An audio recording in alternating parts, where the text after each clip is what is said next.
This episode would not be possible without Anchor. It's free and the easiest way to make a podcast. There are creation tools that allow you to record and edit your podcast right from your phone or computer. Anchor will distribute your podcast for you so it can be heard on Spotify, Apple Podcasts, and many more. You can make money from your podcast with no minimum listenership. It's everything you need to make a podcast in one place. So, download the free Anchor app or go to anchor.fm to get started.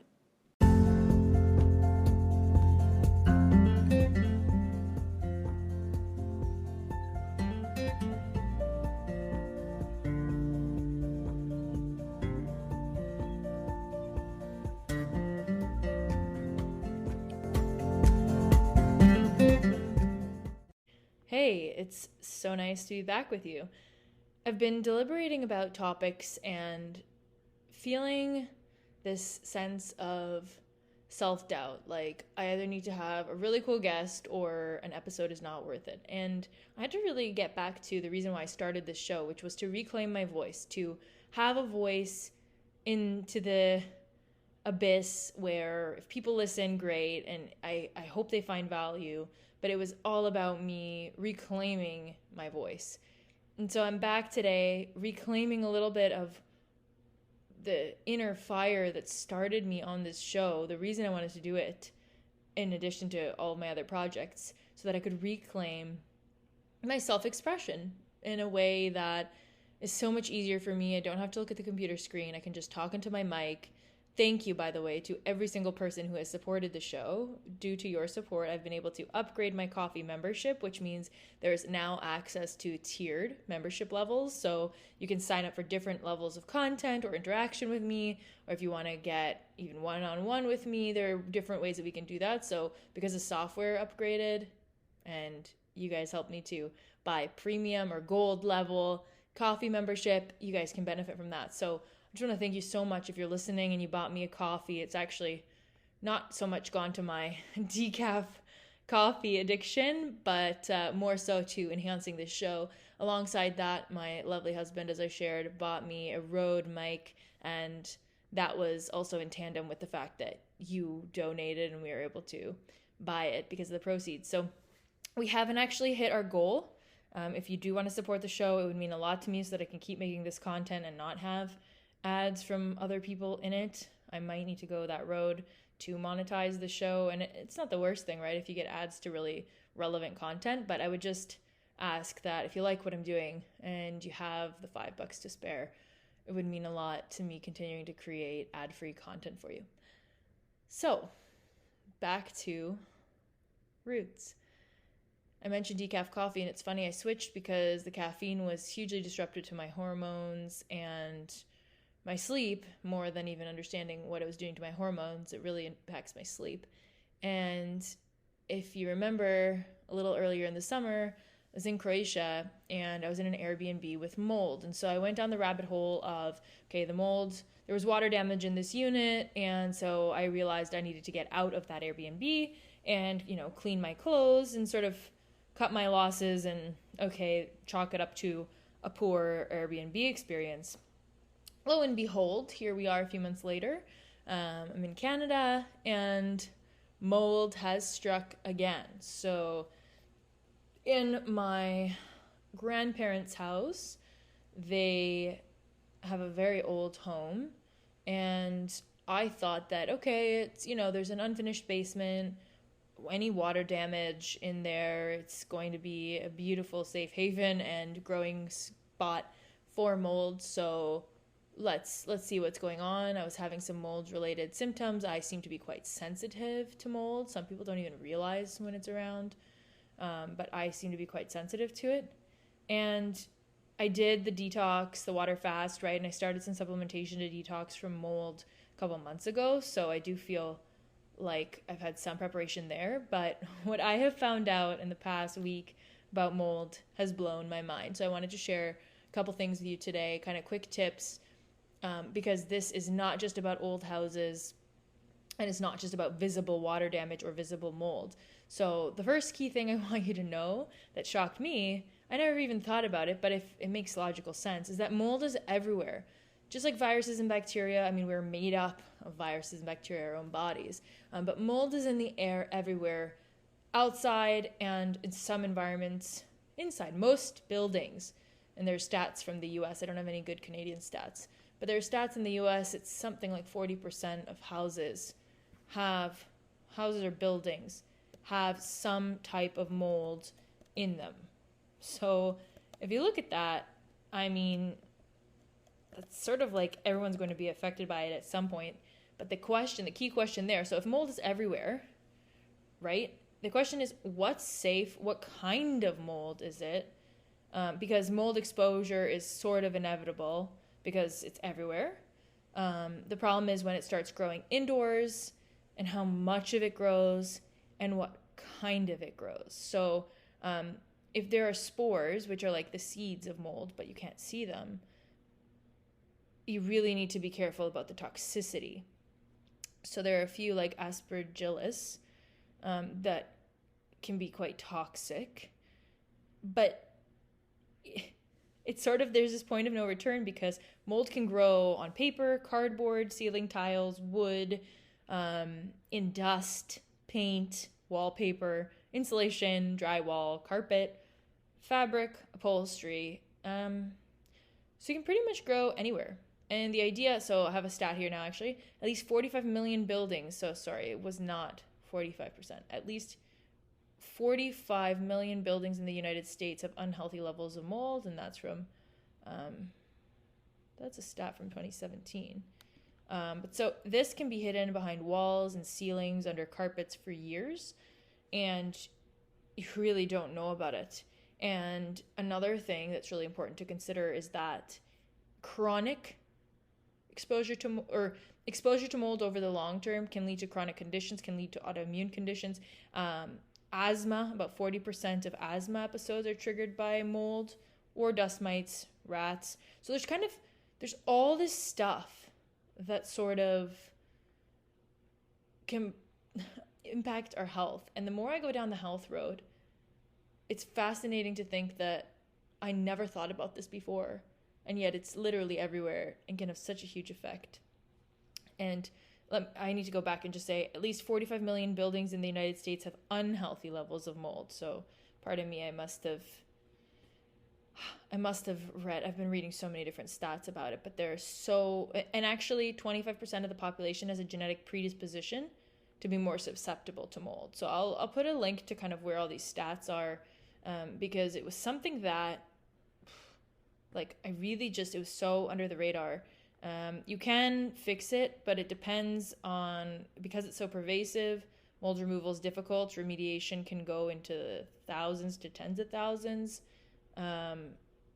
But sometimes you just have to get out and literally just knock the house down, which, it's not ideal. But if it's like I said, if it's in everything, then I mean, at some point you got to cut your losses, right? And just say like, this literally has sort of overgrown my entire home and there's not much I can do about it. So not that I'm in that position, and I'm very lucky to have family in Canada where I'm not kind of stuck without a place to go, which is a huge benefit. But there are a lot of things I've learned that I'd like to share, and I've already been sharing a few of them.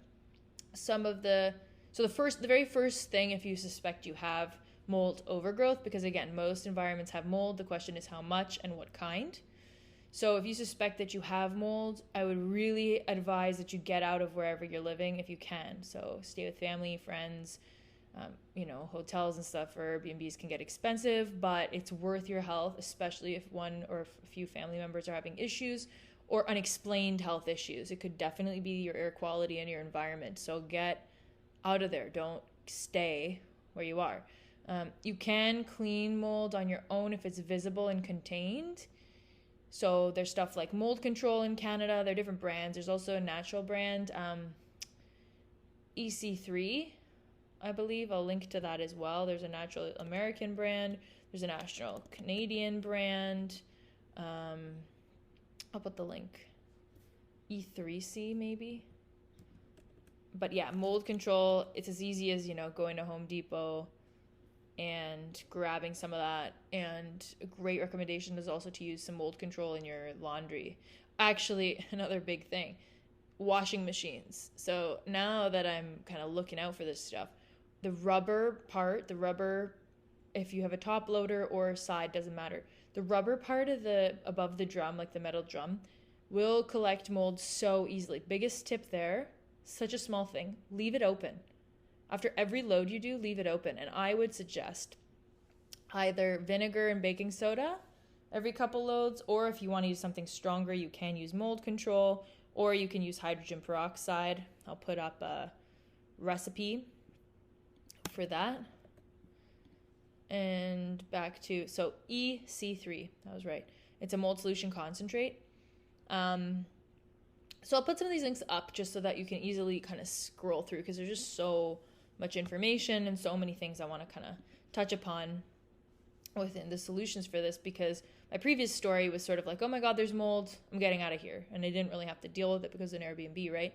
But if you're living in mold, you've got to do something about it, and you've got to figure out what's going on. So you can get a mold, like an air inspection or air quality testing service to come in, take air samples, go to a lab, fix it. You're looking at about $150 per sample. You must do an indoor and outdoor sample, which means $150. This is Canadian, so I'm sure the US is comparable, although I can't assume. And Europe, not a clue. Beyond, no idea either. But so let's just, ballpark. So you got $150 for an outdoor sample. That's because the mold from outside, when you ever open your door, window, right, it's getting in your house. And there's just no way around that unless you're going to either stay locked up, or I don't know how you're going to get in and out of your home. So you have to open your door, and there are molds naturally in the environment. And again, it's okay to have mold. The question is how much, where, all that. So, okay, they test for outdoor mold. What's going on outside? What kind of mold is it? Then they go inside. Core areas where you believe it's contaminated or you believe there's mold. I would suggest, it depends on the air sampling method. They say one sample can do up to 1,000 square feet if it's an open space. So, they also have, if you're kind of just like, this is piquing my interest, but I don't think I have a full-blown problem, but I do want to kind of check it out and see, and you don't want to pay $150 a test, you can go to, again, Home Depot and grab, they have these little Petri dish tests. Go ahead, you do it. The instructions are super simple. Put it in different parts of your home. Again, remember to do one outdoor sample, and that's going to take about 72 to 96 hours. So you're going to kind of see the mold growth. And then what you'd want to do is, because you want the outdoor and indoor, you want to see what the different levels are, right? So if outdoor, it grows to, let's say, a level of 40. The values are irrelevant, but if you say there's a level of this particular mold at a level 40, and inside it's at 30, then, well, wow, it's like really overgrowing in my environment. But if it's like a 9 inside, then you're probably good. And again, it depends what kind of mold. So then you're going to understand the levels of it in the air, because this Petri dish will essentially take what's in the air, and then you close it up and you allow the mold to propagate within the mold test solution. So you'll understand if there's a lot of mold's going to grow within the first 48 hours. If there's not, nothing will grow, and the full spectrum. So you can do those Petri dish tests. It's like $16 a test plus $40 for the analysis if you want to understand what kind of mold is in there in whatever place. Basements, laundry rooms, anywhere high moisture is definitely where you're going to want to check out, because most common, right? But it's really up to you, your home, and where you're noticing this. But kind of rule of thumb would be inside, kind of wherever the vents are is usually helpful too. They have a test for HVAC where you can stick one of the testing panels on a vent, and you funnel all the air through to that vent to see if there's mold in the HVAC system. Now, if there's mold in a room, you can be pretty damn sure that there's also mold in your HVAC, right? So you want to do a duct cleaning. Excuse me. You're going to want to do duct cleaning. I wish I had a glass of water. That would have been would have been a good preparation. So you're going to want to make sure that you put it in the areas of high risk, and if it's in the air, it's probably in your HVAC, and it's probably kind of everywhere. Again, right? I think I know I'm driving this point probably home a little bit. I'm repeating it too much, but I was shocked, and it's so important to just, I think maybe because I've been going down this rabbit hole of mold, it's really, at first I'm like, oh my God, mold, like I must be a terrible house. It must be dirty. It must be, it's so bad. Shocker, you can actually have mold in a completely new build. Like a custom build, new multi-million-dollar house. A family member of mine is building a new house and had mold in a multi-million-dollar new home because the construction group, the team, they put up these new moldings and they didn't put a fan up, and it was very humid outside. Canadian summer is extremely humid. And moisture build up, and where there's moisture, where there's oxygen, you can have mold. So this is not just for, the quintessential old, wet, musty basement, although you definitely want to check there. This is also for the new build where it can be in the wood. If the wood sits around a long time before the house is framed, and anything, really any materials that are exposed to moisture and heat. Not good, to say the least. Again, I would say mold testing would be, now knowing what I know now, I would want to test pretty well, the air quality of pretty well any environment I was going to spend kind of my days in, if you will, or significant amounts of time, because I'm shocked at how pervasive it is, how much of it can be unhealthy. So just because it's everywhere, it's what kind of it is where, and then again, where you're spending your time. So your work environment, if you do still go into an office or a workspace, can also be a huge cause of your symptoms. And if you're sitting there going, yeah, nothing's in my house, but I still maybe have the symptoms of, a mold allergy or mold exposure, that could be the case. It could be that it's in your work environment, and then you go home and another telltale sign is whenever you leave the place, you feel a lot better. So you could start feeling really tired, really kind of out of it, brain fog,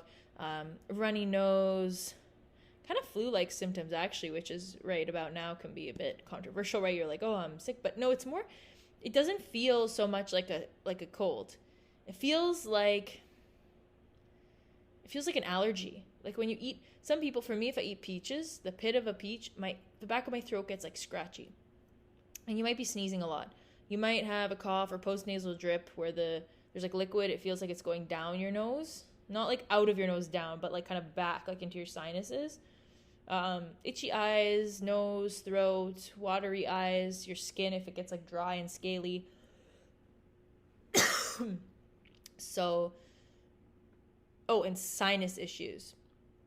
Really interesting thing. If you have chronic sinus issues, 93% from the Mayo Clinic, it says 93% of chronic sinus infections have been attributed to mold.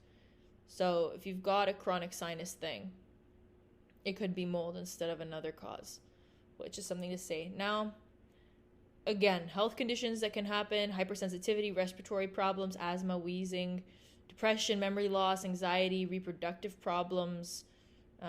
It's not just the respiratory system. It can cause serious psychological issues like memory loss, I said, and depression. So, this is affecting not just respiratory, but your immune system. And mycotoxins are something to really look at. But then we say, okay, so if it's in so many environments, it's everywhere. Yes, we want it to be at least a non-toxic variety, right? But what if you are having these symptoms, cognitive difficulties, any kind of pain? It's also tough because some of these are they can be attributed to so many different illnesses that it's it sounds like everything else, right? One that's interesting is tinnitus, so the ringing in the ears. Hormone, it can resemble hormone imbalances, so hair loss. So it's kind of tough because it looks like other illnesses, and it's not sort of this glaring, if you get chickenpox, you see, it looks like chickenpox and you're kind of really sure. And there's so many different types of protocols to fix mold illness or having toxic mold exposure. So they do have tests for people.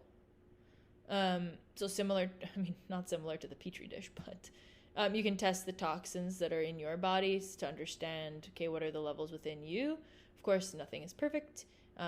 Some people, like I've said, are more affected than others. Some people can have higher levels of toxicity but not have any symptoms. Others, like me, more sensitive, and you kind of feel it even though the test might show up with nothing or very low values. So it's really interesting to look at mold exposure. So when the first time I went through it, right, it was like, okay, I'm going to do this water detox, like the water fasting, and I'm really just going to like zero in on this and nuke it, like just get it out. But as I've said, the first thing is eliminating your exposure. An interesting thing about that is that there are some dietary sources. Mold can be on fruits. It can be definitely in grains. Coffee's another culprit. That's why I switched to Kicking Horse. They're not paying me to say that, although I wish they did because it's amazing. I'll promote them all day. They're so good. But yeah, and you can get it like everywhere, which is, but decaf, Kicking Horse is Swiss water process. So it's decaffeinated via water process rather than chemically, which is meant to be better for you. Another one is peanut butter. So if you can remove common dietary sources, and that's another reason actually why a lot of people have allergies to peanut butter. It's not always, and peanuts, it's not always actually the peanut. It can be the mold that's growing on it that gives people the reaction. Not everyone, but some people. So if you can remove those dietary sources, can also help the burden on the body. Since mold, like within our bodies, sinuses, as I said, 93% of chronic sinus issues are from mold. So the sinuses definitely take a hit. It might be good to see an ear, nose, throat doctor. I say that, I haven't done that yet, but might be a good call. And glutathione.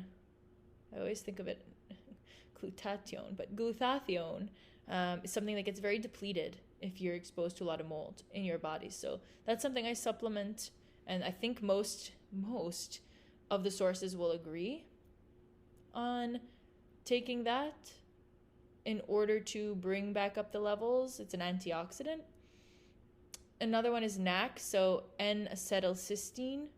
I hope I say that right. Charcoal is another one. I was taking that. Bitter greens can be good. You're looking at supporting your liver because the idea is that you're supposed to detoxify mold and anything else, right? You can also have heavy metal accumulation.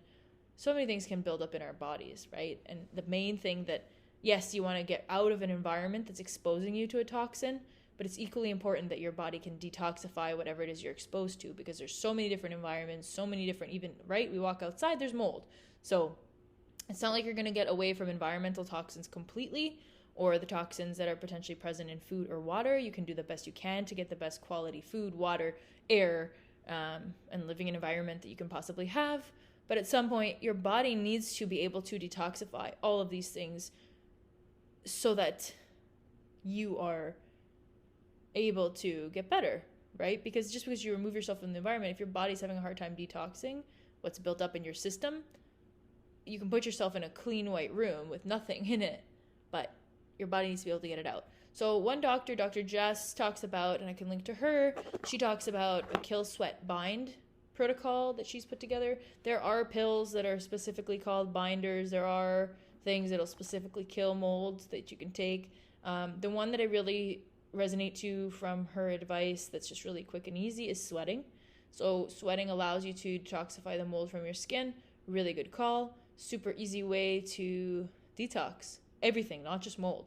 So sweat, whatever it is that you want to do. Summer months in Canada are easier to sweat than in the winter. But no matter what it is, if you can get sweaty, even if you're not a huge sports person or like huge runner or anything, so many different ways to sweat. There are infrared even blankets, saunas, ways to sweat laying down if you're finding that you don't actually sweat a lot. That's actually one thing that I realized when I was exposed to a lot of mold. I wasn't sweating.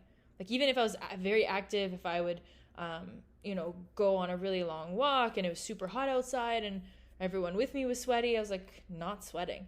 So it's a telltale sign. If you don't get that sweaty, it's actually your body's not able to release these toxins. That's a huge problem. You can't detox if you're not able to release. So that's elimination via sweat. That's elimination via urine and, bowel movements. So if you're not able to, or if you are not consistently doing those three things, your body's not able to detox. So lots of high quality water.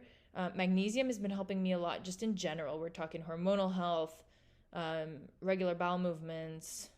It's a lifesaver. I take magnesium biglycinate. They're different kinds. They're good for different things. And by different kinds, I mean different kinds of magnesium.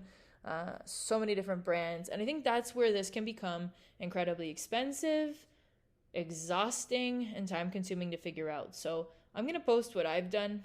I have not done any toxicity testing for myself yet, so I don't have a final answer for you on if I've fixed this or if I'm still in the thick of it or if there is any problem at all, because I do not have current toxicity results. So that's something I need to do. I will update you in further episodes on what the results of all this air testing, petri dish. I feel like a bit of a scientist getting all this testing done. So I will update you on how that process went or what it looks like and kind of give you, I guess, a part 3 of this journey. My first instance with mold being in Croatia, and now this sort of next situation where it's also in the house. An aside, I don't know if I mentioned this, so I'm going to say it again or for the first time, but if you want to clean your clothes, I did say to clean them, but if you want to clean them, you can use mold control or whatever brand of sort of a mold killer that you want. You can just put it in with your detergent. Even if I said it, bears repeating. So because it can get into clothes. So if your clothes smell musty at all, throw them away. If you have a seriously moldy environment, you might have to throw out everything. We're talking books, clothes, kind of anything that's a porous substance, unfortunately. Technology can probably stay, I hope. So yeah, you're looking at potentially a life overhaul, but before you go throwing out all of your things just yet, I hope that maybe you can use just even a simple petri dish test from Home Depot for, $50 overall, and get a sense of what's going on in your environment, because air quality is important. Then we get into the area of maintenance. So not everybody can move out of an environment if the levels are healthy, but you just like to reduce them, for example.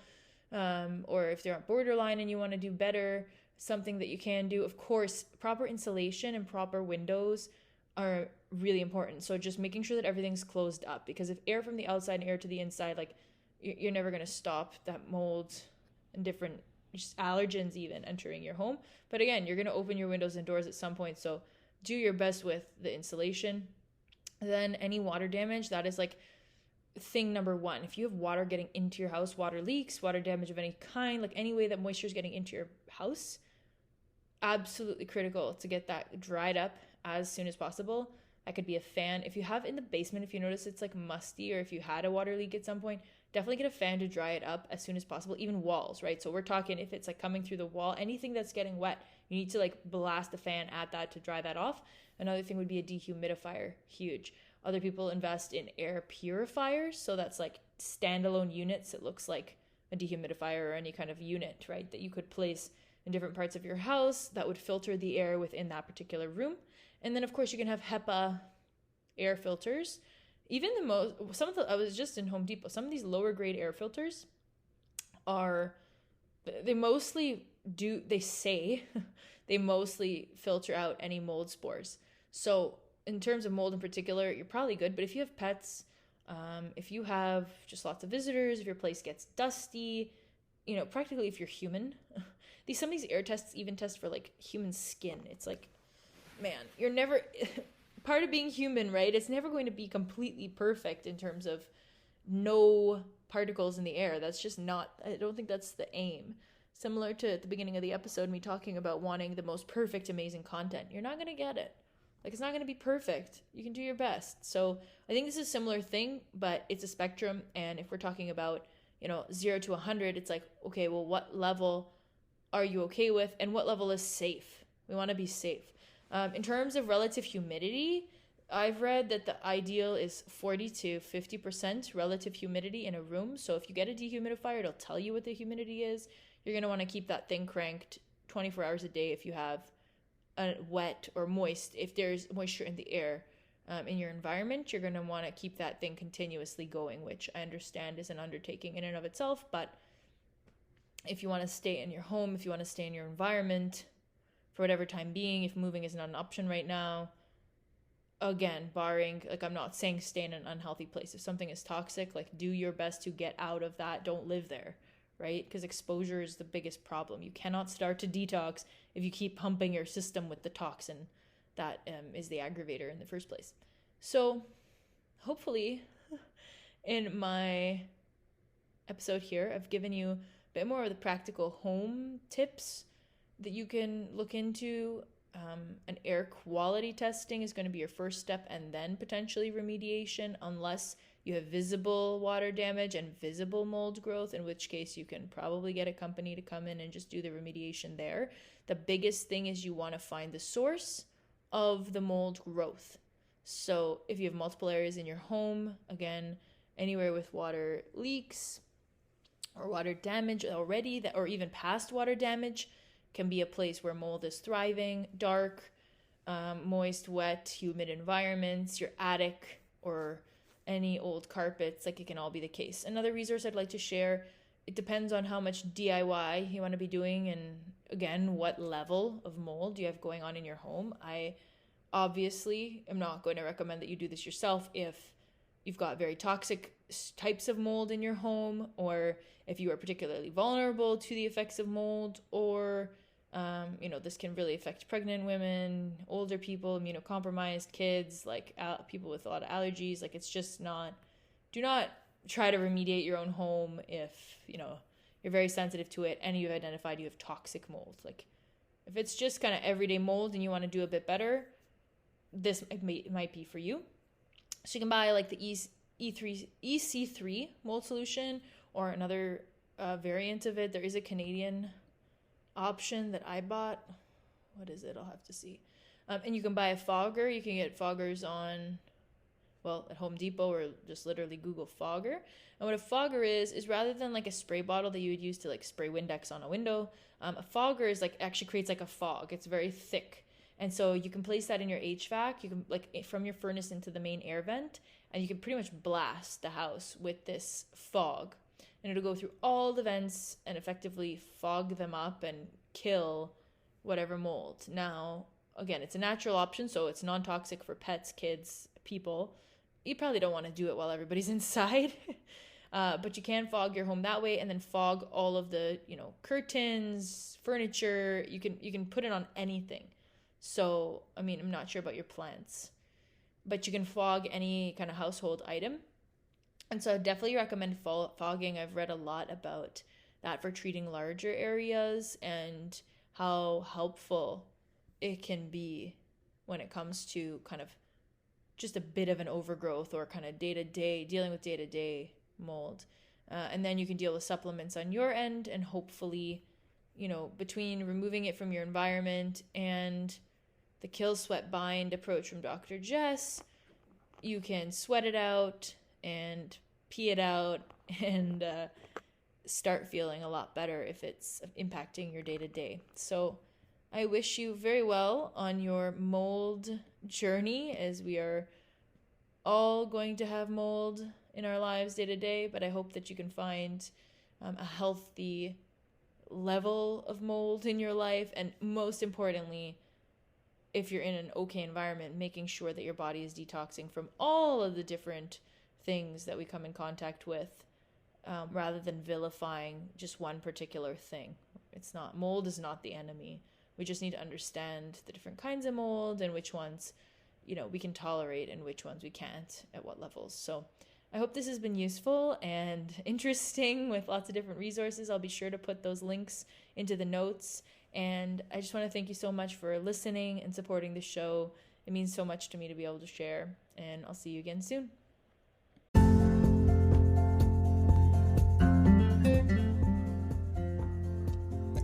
Welcome to Lead Today with me, Kalina. Let's talk leadership.